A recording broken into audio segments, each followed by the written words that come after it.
Hi YouTube! So today's video is about making your own musical instruments. I'm going to talk you through some different ways that you could make those instruments just by using some things at home. Now first of all, here I've made a drum. Now I started off with just a normal baked bean can. I've taken the label off of the outside so it's just the silver. And then I had a balloon that I cut the end off of. We stretched it over the top like this to make our drum. Inside of here I've also put some pasta, dry pasta, so it can double up as a shaker as well. So I'm just going to take this apart for you so you can see the different parts of it. So in here I put my dried pasta in there and we stretched the balloon over the top. Now it doesn't have to be a baked bean can. Could be a coffee tub or whatever you have at home, and you'd have to just stretch that over the top to make it your drum without putting your finger through it.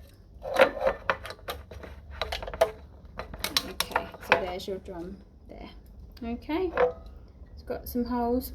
You might need a couple of balloons to test it out and giving it a practice, but that is how you can make your drum.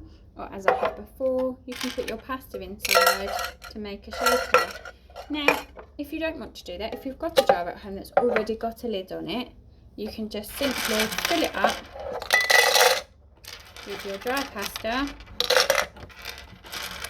Not even half full, just a tiny handful of pasta in there. Like this, tiny little amount. And then you can put your lid on and you can give it a shake. Okay, if you wanted to, you could create your own label out of paper and put a really lovely design on there.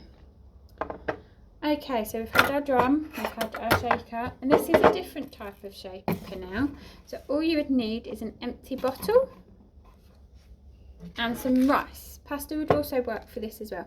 Now I've decided to pour it into a jug so it'll be easier to get it into my bottle. We've got the rice in there. Take the lid off and very carefully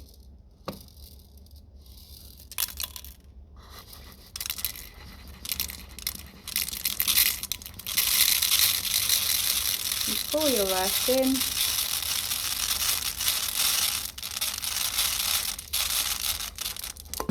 Into your bottle,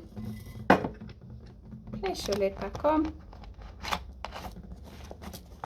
and here you have your own shaker, which gives a very different sound to the pasta.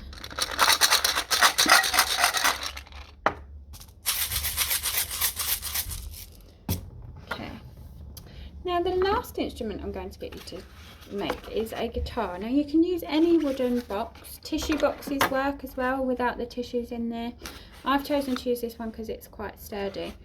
Now my box has been folded in a bit because I wanted to have different sounds. So by using different thicknesses of elastic bands, you'll be able to get slightly different sounds. So I've got one on there to start with. Just stretching the elastic bands over, two on there, have as many as you like. They will need to have a little bit of a space between them, and you'll be able to hear by using different thicknesses of bands. I've given myself different sounds, so it's really interesting to give yourself different sounds to experiment. Now this, I chose this box because it'd be really nice for me to then decorate in my own way. If you want to cut a box out in the shape of a guitar, but it needs to have the hole in there so that we can get those sounds.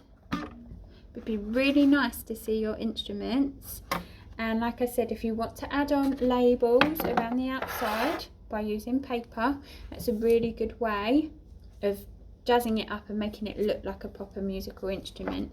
There are lots of different things that you can use at home. You can make different types of shakers, you can use different things inside if you've got lentils, things that are going to make that shaky sound that are not going to go off. They're really good for you to use. Can't wait to see what you make, and I'm really looking forward to seeing those designs that you've added onto your instruments as well.